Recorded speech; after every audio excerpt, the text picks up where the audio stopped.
ก็มีไม่ใช่ว่ามันไม่มีก็เห็นเขามาเดินขวางหน้าขวางตานี่โอ้อืม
โดดเต็มจอเลยพวก อะไรอยู่นี้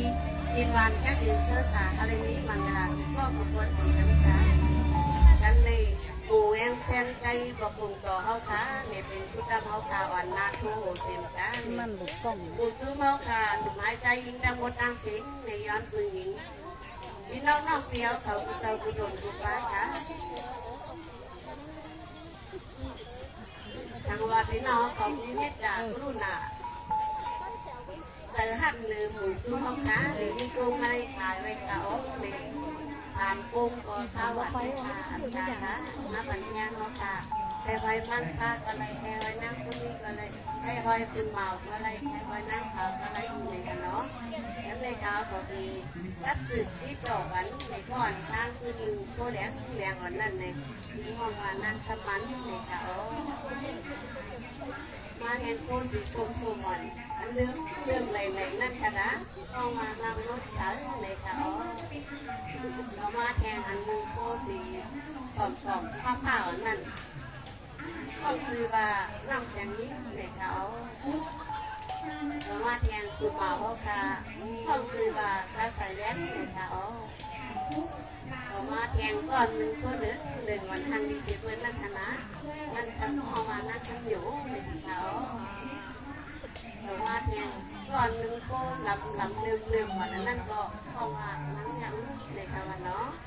เรามาแทงก้อนทันดีเพื่อนแล้วหนูดูเขาค่ะสายพอเรียกเพื่อนแต่ต้องเลยว่าถ้าวาสนาเนื้อเพียงทุ่งเพียงเงี้ยคาเสียงก้าเนี่ยก็ในห้องว่านั่งทำหนูเขาสามารถแทงเขาที่นั่งแซงอ๋อในเขา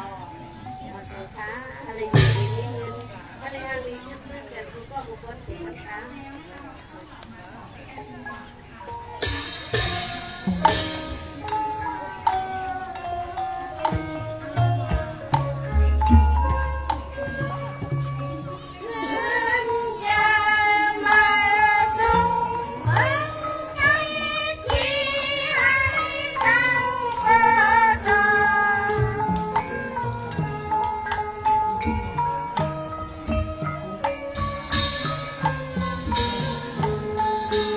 ว้า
สุค่ะ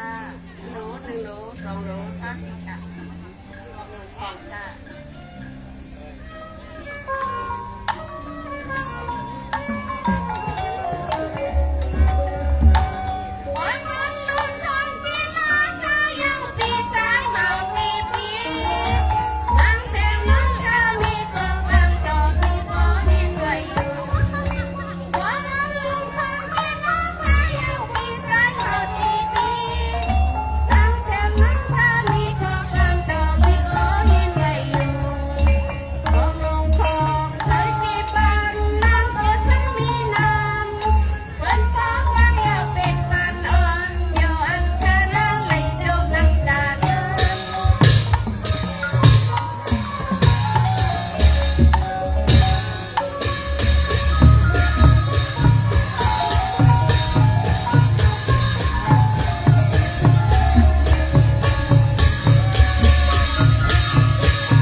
นางเสยิงพานีขอความหวานพี่พอยินไว้อยู่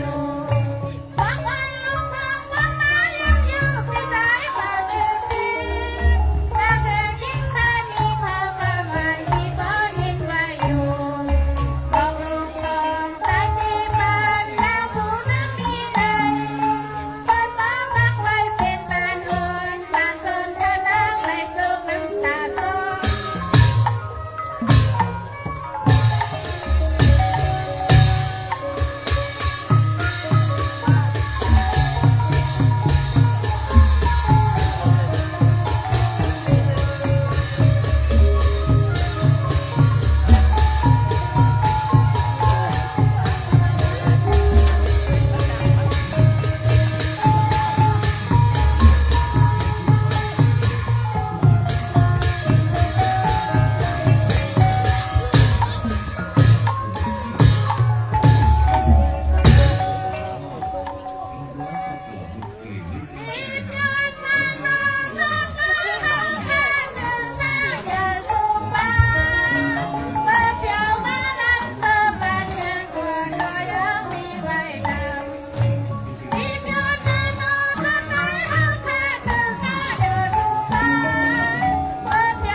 ส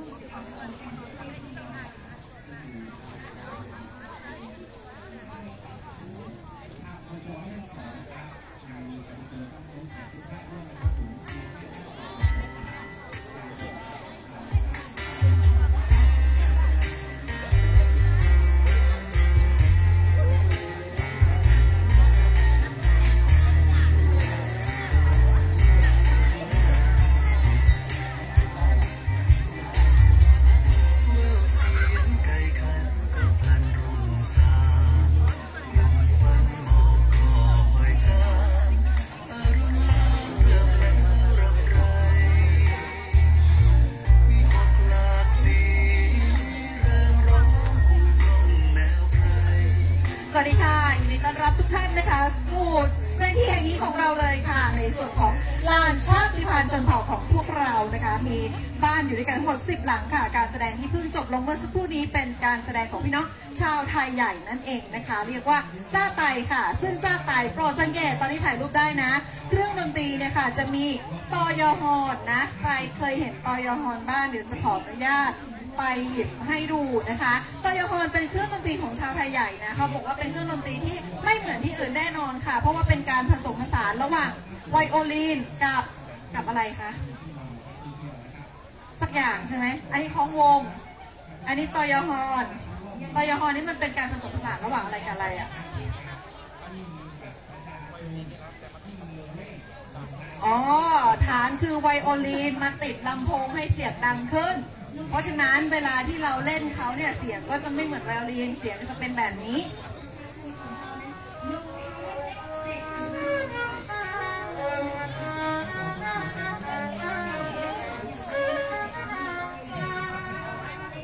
อันนั้นคือเขาเรียกว่าอะไรนะทำนองโบราณที่เล่นภาษาเปลี่ยนอ๋อไม่ได้สเตรทไม่ได้เหมือนกันเว้ย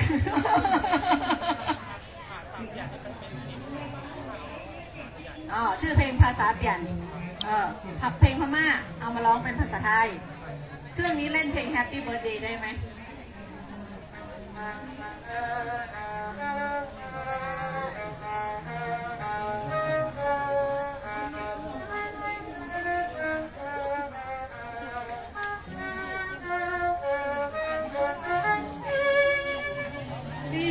มีการลงท้ายปรบมือให้เขาหน่อยค่ะมีการลงท้ายเป็นแบบแนวเขาด้วยนะด้วยตัวของเครื่องดนตรีเนี่ยค่ะเขาก็จะมีไม่กี่สายเนาะเพราะฉะนั้นในเวลาที่เราจะเล่นหรืออะไรเงี้ยเราต้องฝึกซ้อมเนาะนานไหมถ้าจะซ้อมนานเพราะว่าเราเป็นการจับไทยว่ากดอันไหนถึงจะเป็นโดเรมีฟาโซล่านี้ใช่ไหมนี่ค่ะเดี๋ยวเรายังจะได้ฟังเครื่องดนตรีนี้อยู่นะคะวงนี้มีเป่าใบไม้ไหมอ๋อนึกว่ามีมาด้วยนะคะจะแบบว่าตามหาคนเป่าใบไม้แล้วนะอันนี้คือเครื่องดนตรีนะคะที่เรียกว่าตอยองฮอนนอกนั้นองค์ประกอบค่ะอันนี้เป็นของวงอันนี้คือปัตตาลาระนาดเหล็กหรือปัตตาลาเนี่ยมันเป็นอันนั่นจะแหนอ้ออะไรวะอ๋อนึกว่าลีกอะไรนะพระพุทธธรรมสงฆ์อ่ะอ๋อไม่ใช่เนาะไม่ใช่ฮอตาลาระนาดเหล็กนะคะของวงนะคะอันนี้จีเรียกรวมๆหมดเนี่ยว่าจีอ๋อโอเคอ๋อเขามีอุปกรณ์เยอะนะคะตีให้ดูเลยว่านอกจากกองยังมีจิกจาบมาทุกอย่างเขาเรียกรวมกันเลยว่าจีโอเคเดี๋ยวเราจะได้ฟังอยู่นะคะแต่ตอนนี้เราจะขอไปแนะนำเนาะบ้านที่อยู่รายล้อมรอบบริเวณนี้เรามีของรางวัลแจกด้วยนะอยากให้ทุกคนตั้งใจฟังแล้วก็มาร่วมทายปัญหาตอบคำถามกับพวกเราด้วยนะคะมาบ้านหลังแรกที่เราจะขอแนะนำเราบอกเลยว่าเดินเข้าประตูมาอยู่ทางด้านซ้ายมือบ้านซ้ายมือเลยนะจ๊ะป้ายของเราบอกว่าบ้านไทยใหญ่นะคะนั่นก็คือบ้านของพี่น้องชาวไทยใหญ่นั่นเองกระเป๋าใครไม่ได้ลืมไว้ใช่ไหมคะถ้าเกิดว่ามีทรัพย์สินหลักล้านเนี่ยพิธีกรจะคว้าแล้วนะคะ ไม่คืนด้วยนะคะ เราเป็นมิตรค่ะมิตรอาชีพไม่ใช่มิตรที่เป็นเพื่อนกันนะคะ สำหรับบ้านชาวไทยใหญ่ค่ะทุกท่านจะได้เห็นได้เลยนะคะ ว่าลักษณะของเขาเนี่ยจะมุง2 จั่วโดยที่จั่วหนึ่งค่ะจะเป็นในเรื่องของห้องครัวอีกจั่วหนึ่งจะเป็นที่พักที่อยู่อาศัยชาวไทยใหญ่นะคะจะไม่เอาครัวไว้ในบ้านเนาะในขณะเดียวกันบางชาติพันธุ์จะเอาครัวไว้ในบ้านนะคะ อย่างเช่นพี่น้องชาวกะเหรี่ยงใช่ไหมคะคุณกิ๊กครัวอยู่ในบ้าน ชาวมูเซอร์ก็ครัวอยู่ในบ้าน อันนี้เราสันนิษฐานเดี๋ยวเราจะไปถาม